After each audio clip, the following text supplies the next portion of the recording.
the offensive glass, but they only have 4 offensive rebounds, so that's not really paying off right now, but they want to do a better job in transition defense. He also said 2 of their big 3 in Okogie and Jackson, they're just not playing well right now. They're 6 for 20. He says if they start going in the second half, it's a different ball game. Boy, you're so right about that, and there's your start right there. Bad shot. I think Okogie, when he has come off screens and curled, has gotten great looks, just missed it. Okogie 3 of 13 now. Maybe that could get him going, but it's a foul. Bowman committing the foul as Okogie went for the dunk. You know, you watch tennis, they have a statistic called unforced errors, where you just hit the ball into the net. Boston College, they just throw the ball to the other team at times. We saw it in the last 5 minutes, and we just saw it there. If you're going to throw it up to Popovic, then you've got to either throw it where only he can get it, or you throw it out of bounds. But when you throw it short like that, it's always transition the other way. Okogie, 18 a game, Georgia Tech's leading scorer. And to follow up on Maria's point, Josh Pastner's message to us yesterday was, hey, I've got 3 horses. If one plays well, we lose. If all 3 play well, we win. If 2 play well, we have a chance. Right now, only 1 is playing well. But I think Okogie will play well if he stays with the cutting and the moving, not just dribbling one-on-one and trying to beat people individually. Mitchell over to Chapman. Chapman on the rims out. Hold the rebound for Georgia Tech. Yellow Jackets looking to cut into a 9-point deficit. BC is led by as many as 10.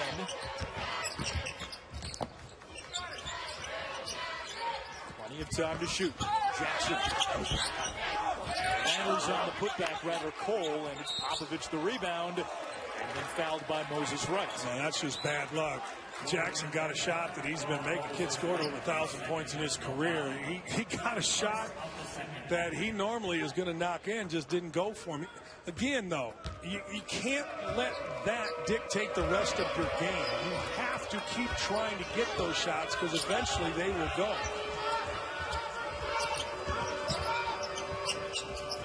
Here's Robinson, ACC's leading scorer, and he turns it over. Unforced error, no need. Popovic wasn't ready. Robinson was, his teammate wasn't.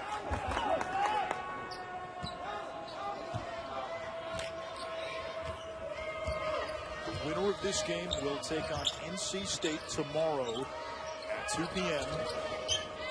Following our game, it's Notre Dame and Pittsburgh. That's the best action. And it started at the end of the half. A little up screen after some ball reversal for Lammers, bringing Lammers over the top of Okogie. Boston College has not guarded that well. So you keep fouls on you keep going back to it. You know, you just keep going back to stuff that works. It's not that tough. See a little sloppy. Bowman met at the rim. They're going to get a foul. It's on Toderick Jackson, his second. I'm telling you, that was about an unforced error there as well. The great Eric Mosley, our producer, gave me a yuck.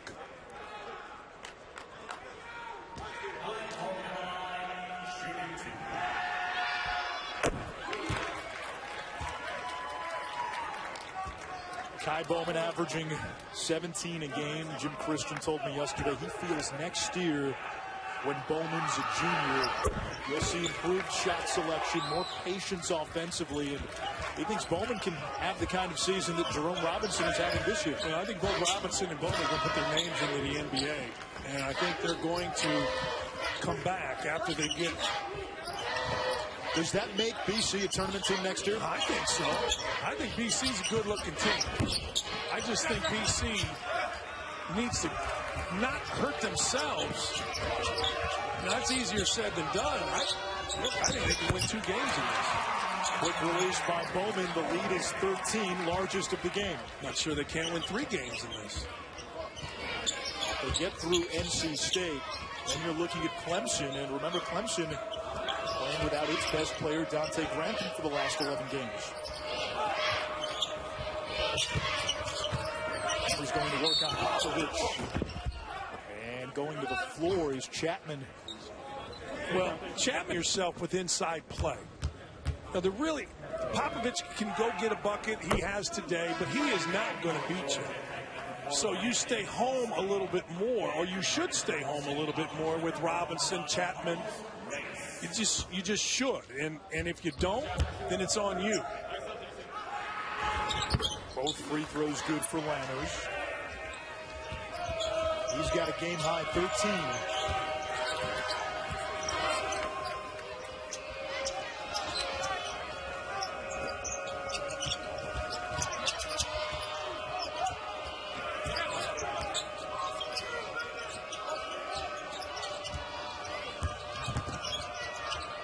Chapman against Alston, draws the contact, and Jordan Chapman will shoot 2.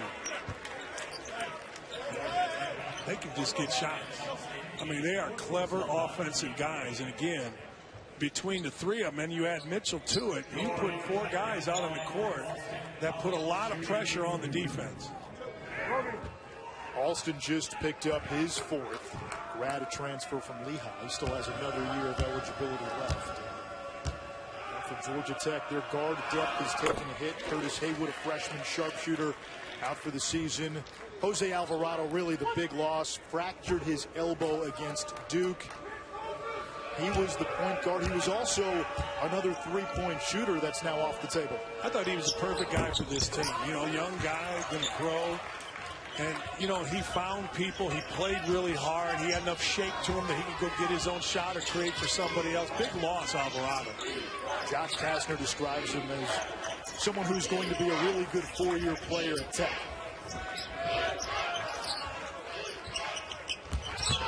Okogie tornadoes in. Rebound Mitchell, tied up by Wright, and those are a couple of silly fouls now committed by Wright in the second half. You know, the bad shot was because Chapman did his job that time in help. He is playing right, and he is not guarding him at all. So what do? Well, if you're in help side, you either have to be making a play to help or getting a charge. Do something. Get a steal. Get a charge. Make a play to help. Don't stand. Last time he stood and fouled. Off the steal, Okogie to Jackson. And Jackson fouled from behind. Unforced. Just threw it to the other team. Threw it off the face of his own teammate. 3 on Chapman. Evan Cole checks in for Moses Wright. We have still not seen Abdoulaye Gay for Georgia Tech. Gay's got a pretty good low-post game, but he's lost minutes to Cole and Wright of late, and part of the problem, Dan, is Josh Pastner has found it difficult to play Lammers and Gay at the same time. Man, I thought Gay would be a factor in this game at some point. Maybe he still will. But Gay looked pretty comfortable to me last game of the year against Wake, going on the block. I thought he was pretty good. He's improved his offensive game quite a bit. Josh Pastner felt last year when Pastner took over as head coach, Gay was not an ACC player, but has become one. What league did you think he was in? Well, he was in the ACC, but was pretty good by Chuck. That's left hand. It was. Left hand, right hand, duck underneath. These guys can go get shots. I'm telling you, this is a dangerous team. Biggest lead of the game. Lammers draws the contact down low.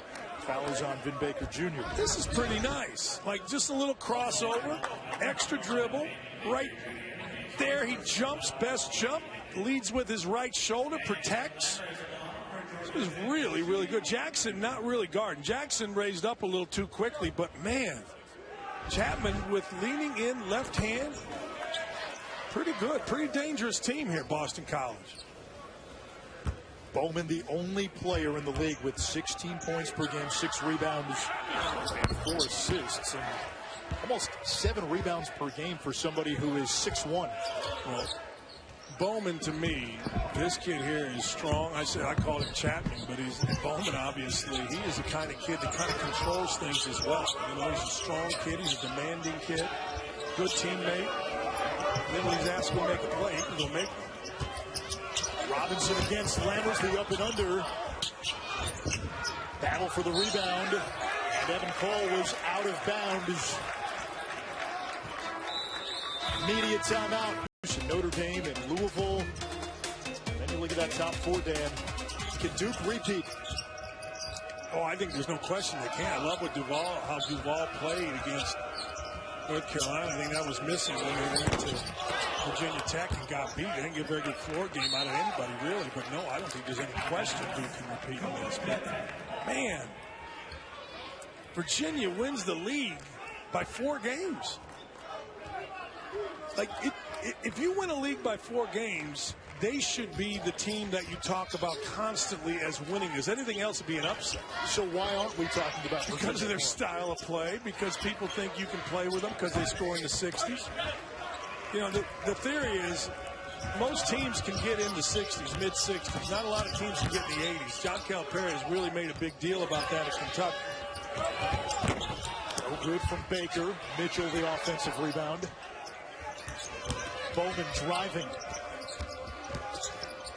Baker again, and he's fouled. But to your point on Virginia, people mistake the low scores for not being a good offensive team. And that's a myth. If you look at their efficiency numbers, it's a very efficient offensive team. They just play a condensed game, and they force you to do the same. What is wrong with getting a great shot every possession? What is wrong with understanding where guys can make shots and making sure you get those shots from those guys in that spot? And make no mistake, they have big shot makers on that team. Kyle Guy, Jerome can make shots late without question. Foul on Lammers, his second. Is this a Virginia team you feel will get to the Final Four? Ooh, will and could. What's your confidence pick? 1 to 10, 10 being the highest. On Virginia, I'd say 8. 8, that's pretty good. I'd say 8. I'd say, yeah, they can get to the Final Four. A better shot than most. I mean, look, they ran through a gauntlet in this league, and they faced basically everything you want. Duke, high scoring. They held them in the 50s. They held Pittsburgh, and I know Pittsburgh's been bad, but they held Pittsburgh to 7 first-half points. See, last night, Cincinnati women got held to 5, none in the second quarter against UConn. Incredible. Largest lead for BC, 48-31. ESPN Champ Week presented by Principal continues tonight with the Aaron's American Conference Women's Championship game. South Florida takes on UConn. The Huskies have never lost an AAC title game. It begins 5 Eastern on ESPN2. Confidence level on Gino's team. 6,000. 6,000.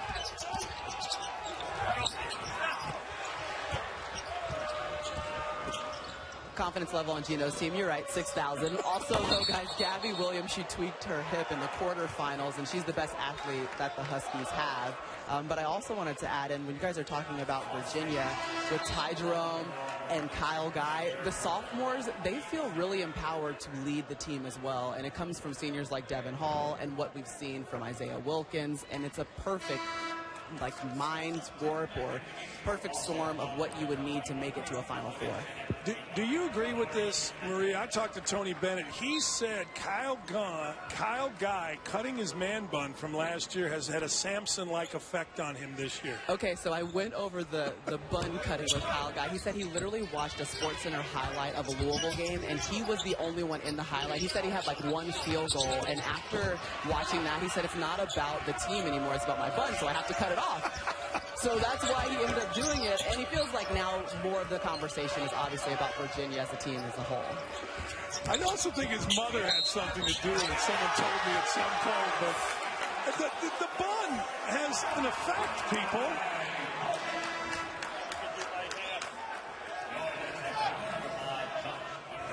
Okogie picked up the foul. Bowman a chance for a 3-point play, and Dan, his mom wanted Kyle to lose the bun. And what Maria said is accurate. I remember the Louisville game last year. Kyle Guy, every time he touched the ball, the fans were yelling man bun. And he turned into a villain every time Virginia went on the road. That's a team guy. I'll cut my hair for the betterment of the team. You know, he also just got engaged, so perhaps the fiance had some input there. He's got to be stronger. Abdullah Day has checked in for Georgia Tech. As Jackson knocks it down from the corner. Well, you said it. They need somebody. because it's been basically Lammers and a whole lot of missing.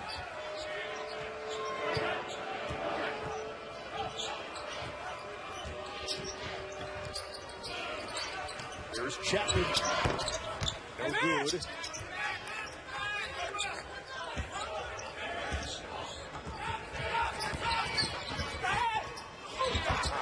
Jackson, back-to-back buckets, 51-36. Yeah, I'll tell you what, the one thing you cannot have if you are Boston College is Jackson feeling it, because Jackson's the kind of guy who can go get a bunch of buckets in a row. And once his teammates see balls going in, they'll probably join him. You got to, if you're Boston College, you got to slow Jackson down next possession. Bowman and one again. He keeps beating Georgia Tech away from the ball screen. You can't once, okay, here comes the ball screen. He goes away from it. Okogie has done this 3 times. You must make him go to the basket, to the defensive big man, because the defensive big man, Lammers, is really good. Chapman is just, Bowman is just killing him, going away from a high ball screen. Big afternoon for Bowman, 19 points, 7 rebounds, 5 assists. Jackson dumps it off to Lammers. Jackson's the guy right now. Okogie has not had his shot. 8 points, 3 of 14. Jackson, 11 points. Lammers the high man for Georgia Tech with 17. Those are the big 3 for the Yellow Jackets. Right there, they made Bowman go to the ball screen there again. And he missed, and it was defended. Jackson again pushing. Don't pop. Gave the offensive rebound. Puts it in for 2. And a time tremendous. He has been a very efficient player today. He has 11 of BC's 17 second half points.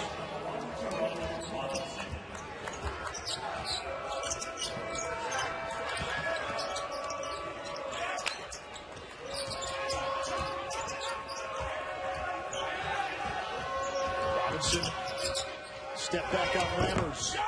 Popovich, the offensive rebound, +1. Great play by Popovich. Lammers was brought out to defend Robinson, and Popovich just went straight to a storm of just dents and little bruises. You talk about Colson missing 15 ACC games. He's the league player of the year in the preseason. Matt Farrell, their point guard, a senior, out 5 games. Rex Pfluger's playing hurt. DJ Harvey, a big-time recruit and a freshman, out for the season. You know, you always say as a coach, and you don't say this publicly, you say this privately. It's okay to get hurt, just don't have the wrong guys get hurt. Like when you're Notre Dame, Colson, Farrell, Pfluger, man. You know, one of the things coaches do, Billy Donovan did this. Look at Lenardi right now. Notre Dame, I don't think they get any benefit from winning this next game other than, you know, the coach gets another win. But that's a loss. Obviously, they lose. They're done. Yeah. So they would have to beat Virginia Tech in your eyes tomorrow. And if they win that game, are the Irish in? I don't know that you can say they're in. I think that would be giving them an awful lot of credit. I think that Notre Dame, with a couple of bad losses, a lot of teams play through injuries, not necessarily the magnitude, but a lot of teams play with a lot of injuries. They were 12-4 when Colson was in the lineup. So where's the benefit of the doubt from the selection committee? Two of the losses, though, are one's against Ball State at home and one's neutral site. I know it was in Indianapolis, but one's against Indiana, a non-tournament team. So, you know, 2 of those losses aren't great losses. Irish picked to finish 3rd in the ACC preseason poll. I hope Notre Dame goes because I love their team. I'm really looking forward to watching the next game because they're fun to watch when they're all together, no question. Mike Gray feels he has the team now that won it all in Maui. Well, they're going to find out because the team that won it all in Maui should beat Pittsburgh and beat Virginia Tech. If that's their team, we'll find out over the next couple of days. And if they're able to do that, then they'll get Duke. And there is Bonzie Colson, 24-15, his last time out against Virginia, the #1 seed in this ACC tournament. He's listening to little Michael Bublé. Michael Bublé, is that your job? Lammers the block on Robinson. No, I'm NWA, baby. He's always struck me as an NWA guy. I am. No respect for authority. I'm telling you. NWA and Led Zeppelin. Oops. Very similar genres.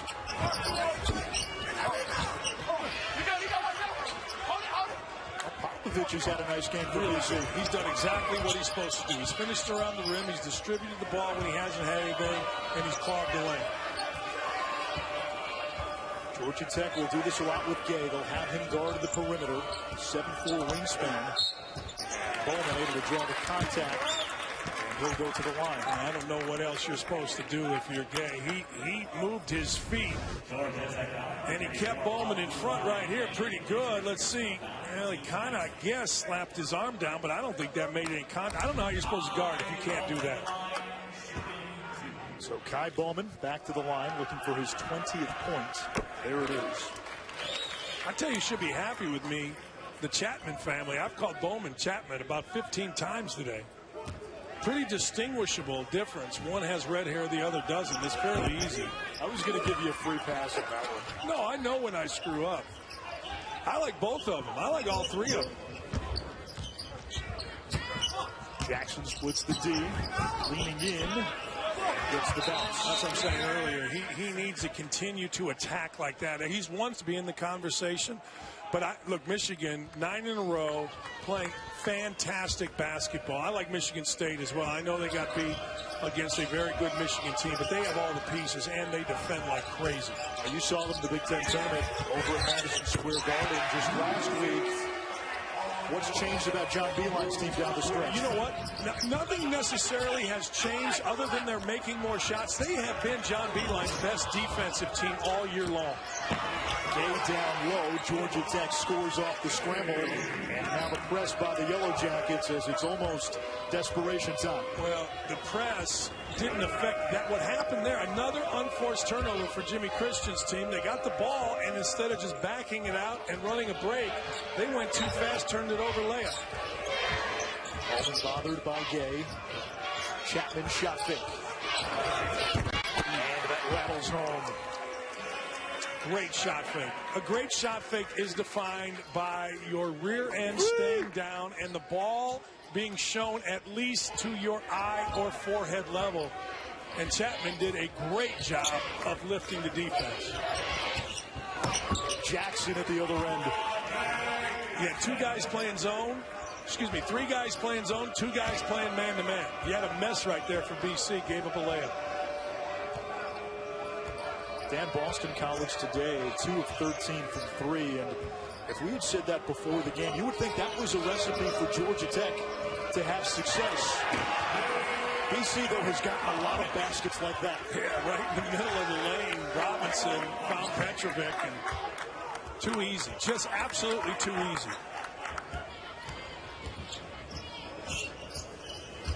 Popovich. I call him Popovic. Petrovic. Popovic. I just like him. Little Flopovic. That was a flop. Now he's Serbian. He is. And we know how to flop.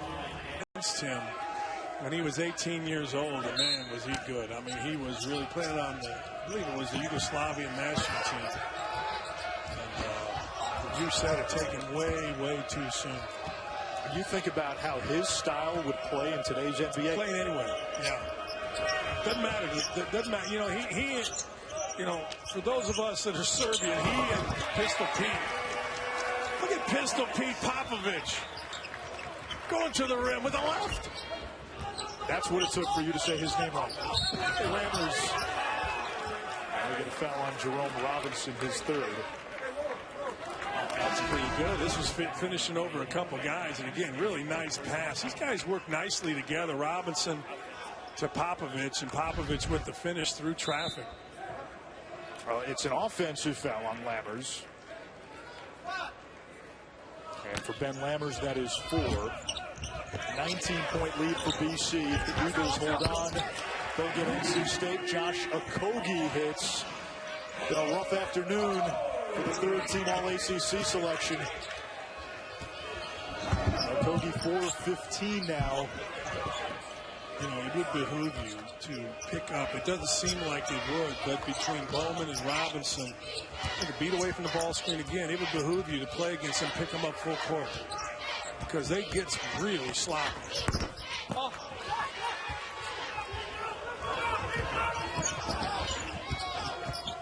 Jackson spinning, off balance, able to draw the foul. When the court opens up in the middle, Jackson is really good. I mean, he is clever. I know he's missed a couple of these floaters, but this is pretty good. A little spin back to his right hand, and like we've been talking about with Bowen, protected the basketball and drew the foul. Jackson had 22 last Thursday in a win against NC State. He's been averaging almost 16 per game over his last 5, and he's had to assume that point guard role full time with Alvarado out. Yeah, he's not that. I mean, terrific, and that's where the kid Alvarado would be special in this particular team. Nice hustle by Jackson to knock it away from Baker. Tell you one thing about Baker. As we see Alvarado, who I agree, I think he would have been a guy that could have solidified this team and probably won them a few more games at least, and obviously developed for the future. But Baker has come in here and been very aggressive, and that's a good sign, I think. Stephon Mitchell knocked out of bounds. Last touch, Georgia Tech.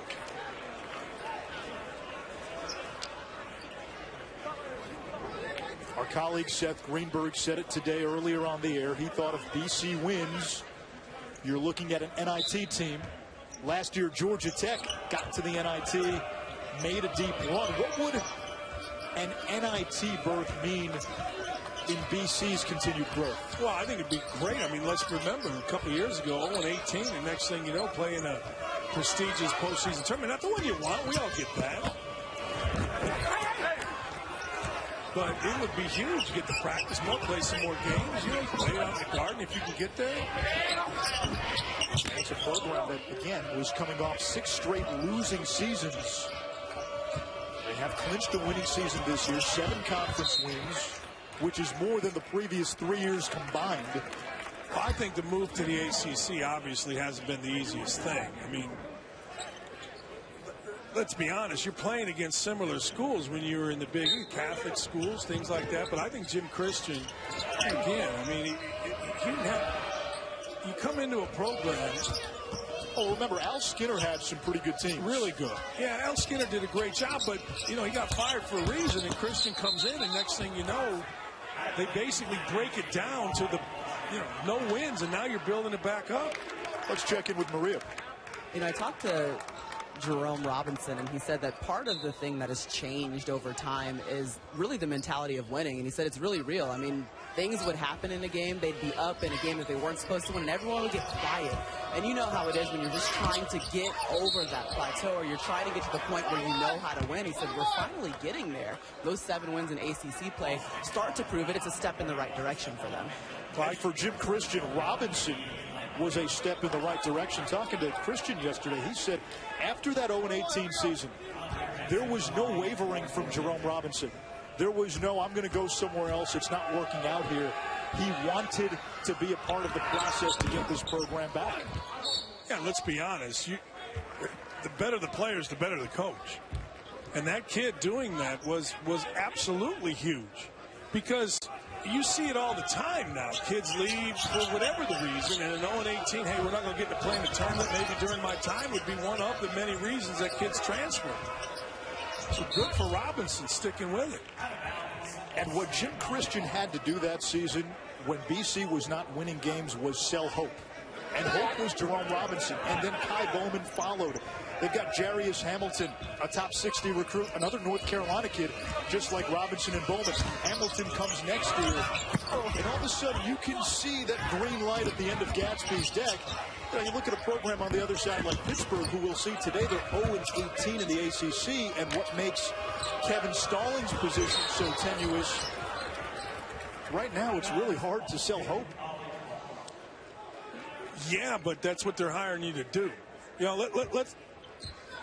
If they decide at Pittsburgh to keep Kevin Stallings, then you have to look at Boston College and say, all right, this would be where we would expect to be in 2 years, period. I mean, that's what you have to sell. Now, the recent history of Pittsburgh has been much better than the recent history of Boston College. Obviously, no two programs are the same, but this is what you would have to look at if, in fact, you're going to keep Kevin Stallings around.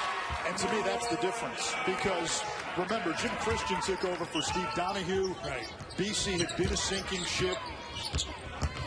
Jim Christian, in a sense, was allowed to hit that reset button and start tomorrow. And the game following us, really both games following us, big bubble implications. We've got Notre Dame, Pitt, and then Syracuse and Wake Forest. Syracuse and Notre Dame both on the wrong side of Joe Lunardi's bubble, looking at this week with a chance to play themselves into the field of 68. 15-point Boston College lead. The Eagles, with a win, would get NC State tomorrow. I'm telling you, if I'm NC State and I'm watching this and I'm one of those scouts, I am saying pressure, pressure, and more pressure against BC because they are sloppy with the basketball. Now, you let them play in half-court offense comfortably. I don't care if it's man or zone. So James Johnson, run this tape back like all coaches do when I do a game, and take notes like all coaches do when I do a game. The lone regular season meeting between BC and NC State was an odd one. The Wolfpack won by 16. NC State scored 82 points, yet they went 7+ minutes without their first field goal. To start the game? To start the game. And still scored 82. And still won by 16. You got to fire the strength coach. You got to get better strength coaching than getting them loose before the game. And that was a game where BC struggled from the outside, 4 of 25 from 3. Again, I'm going to go watch that tonight, getting ready for tomorrow's game. But you got to pressure BC. And you got to go right with it. They take it away again. Alston and 1. Georgia Tech not going away yet. Jackson is. Alston, grad transfer from Lehigh. Completes the three-point play. Georgia Tech into single bonus. Boston College into double bonus. Here's Chapman.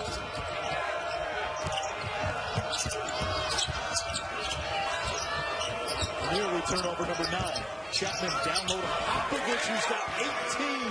Boy, that was really good by Popovich. He looked like he was going to go up on the left side and get it blocked by Lambert as he went underneath, used the rim.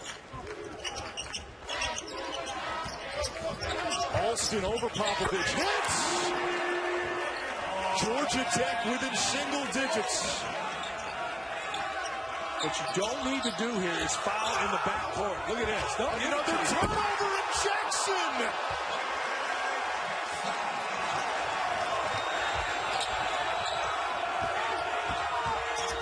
A 10-2 run by Georgia Tech.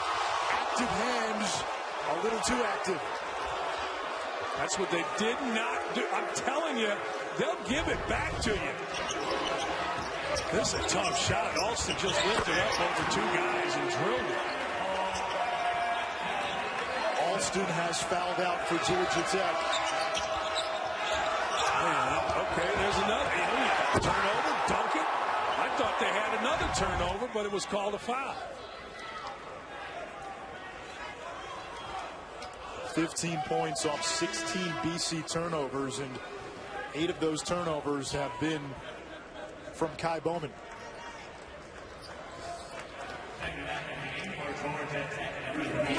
Complexion, the tenor of this game has changed. Plenty of time left. It's a 7-point game. There's the foul on Alston. Boy, that's tough. Almost a travel before. You can speed these guys up, which is really rare because you have 3 perimeter guys. And NC State is a team that can do that to you. They like to play fast. They'll press. They've got quick guards. Johnson, Markel Johnson loves to be in those passing lanes. All I know is you watch Boston College, you think, well, they're going to make a lot of threes to get a big lead. No. What Boston College wants to do is get comfortable. And if they get comfortable, they have enough shot makers, enough drivers, enough ball handlers that they can whip you. You just can't let them get comfortable. 1 out of 2 for Bowman. Lead is 8.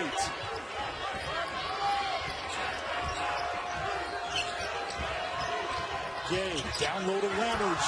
Unable to finish.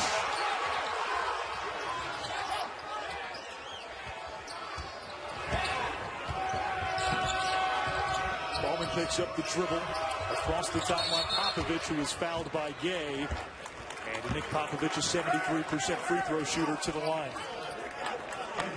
Got bailed out right there. Popovich, if he had to make a play, was going to turn it over. He got bailed out by guys for Georgia Tech reaching in. He was not able to look down or opposite. He was kind of stuck.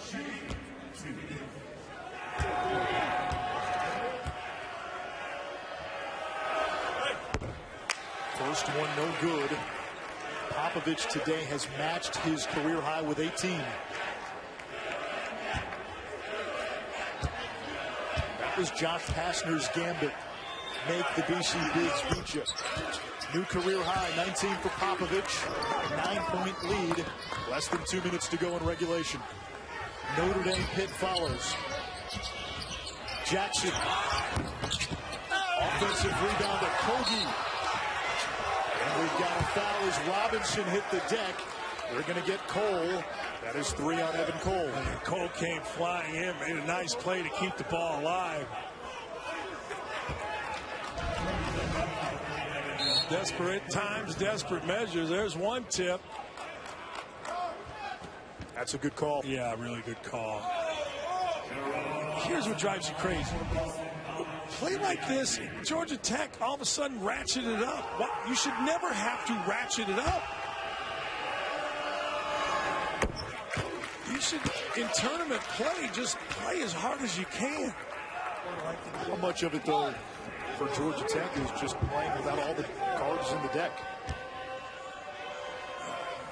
Truthfully, none. I mean, how do you play? You know, your ability level is determined by not having Alvarado. That's ability. Playing hard is not ability. And you see, man, when they get going and they get going fast, good things happen for this team. Gay, two-handed flush. Now, people can say He's got 24-18 in this second half.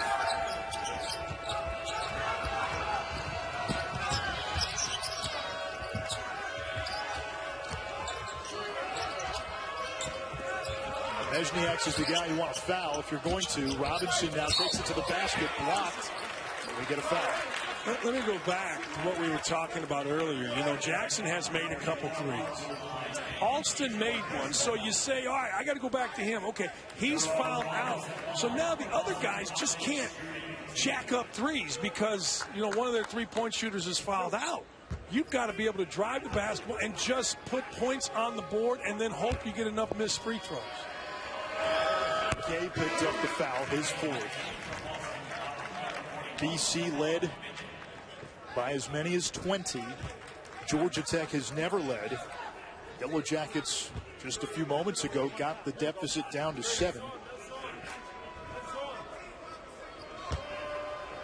Eagles have been doing it at the free throw line. Now 22 out of 27. Again, Jackson's going to get the basketball. I'll drive it right side here and see if you can get something with Okagi on the same side. Okogie for 3. There's Mitchell. Okogie just wasn't going to happen. That's why I said earlier, now the game's over. You know, you're not making them, so you just can't force them, and that's what I was trying to say. Like, Okogie hadn't made anything, so now you're going to force one and pray it goes in. Just drive it into the seam, put points on the board, and again, hope that there are some missed free throws, possibly a turnover where maybe you can get a 3. Jose Alvarado, Brooklyn native, can only watch, out for the season with that fractured elbow.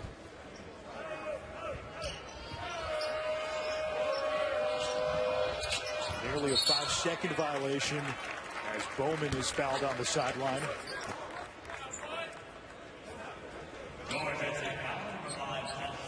All right, what do you think? North Carolina State, Boston College. To me, BC's got to make threes. They're going to be due. They won today despite going 2 of 14 from 3, and you've got to handle NC State's pressure. NC State is a team that will speed you up. And the most impressive thing about Kevin Keats' team this season, when they're right, they can beat anybody on this field. One thing you can't do against pressure, one thing you can't do is foul with a minute to go and a guy going to the rim. That's what I was talking about Okogie. You know, he had settled that time. He went.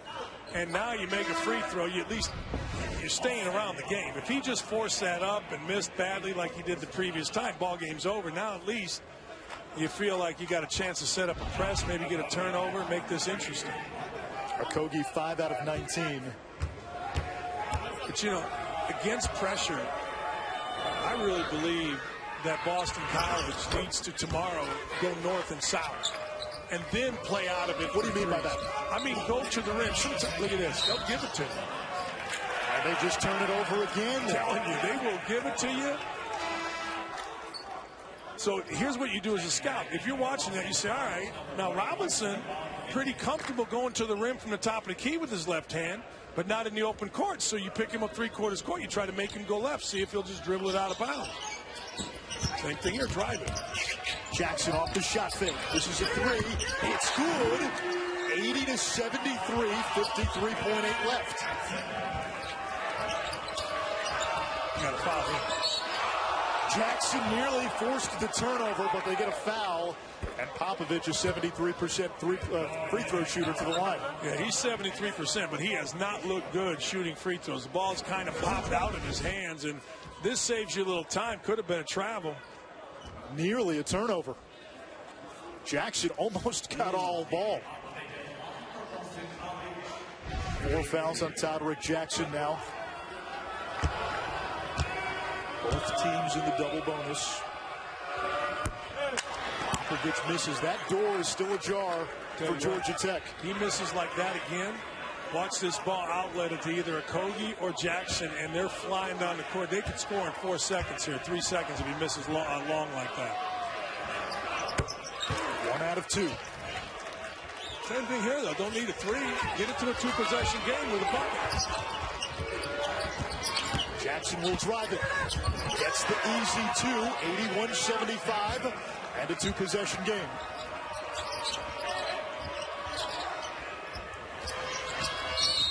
Bowman fouled by Jackson, and Todrick Jackson has fouled out. Oh, man, Jackson had a chance for a steal. He didn't see it.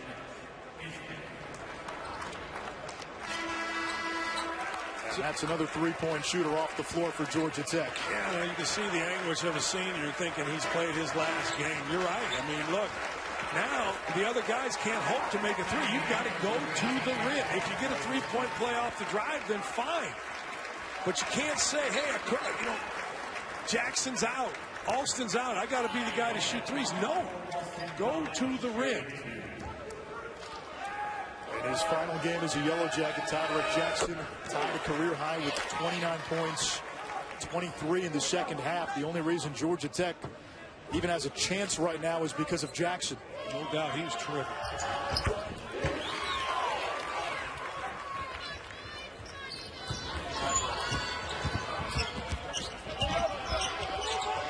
Coming out to the perimeter. Lammers. The rebound to Robinson. He is fouled. And BC can see the finish line. Yeah, you miss that 3, you feel like now the game is over. Again, it's so hard for players to understand that. Just keep putting points on the board and let the other guy screw it up. Miss a free throw, maybe make 1, you hit a 3 the other end. But when you miss a shot from the 3-point line by a guy that's not a 3-point shooter, it pretty much ends it. Is there a different mindset from a player standpoint, from a coach's standpoint in those situations? And you've been in both shoes. Yes, there is, but you practice it so much. It's just so hard to get ingrained in kids. Kobe. Robinson with the loose ball and lays it in, and that should be the punctuation.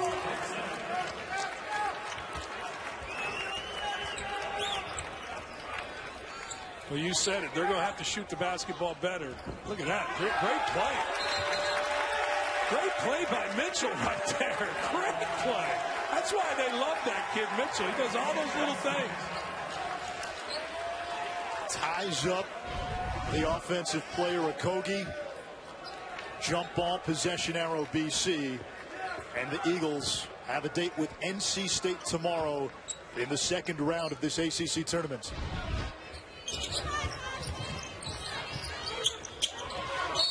Moses Wright with the foul on Mitchell, and all pretty much bookkeeping from here on out.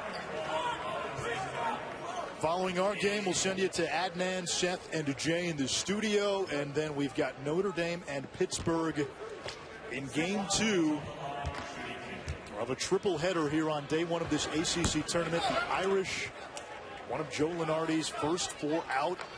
A win against Pitt does not help, but they've got to win too. And Syracuse, which plays tonight, Mike Cousins and LaFonso Ellis will have the call of that game. Syracuse probably needs to win at least 2. I expect Notre Dame to come out fast today. You know, you're talking about seniors, right? I mean, we always talk about seniors and desperation, and I would expect in the next game Notre Dame comes out guns a-blazing. Gay with the putback. 87-77, and that will be the final score. Boston College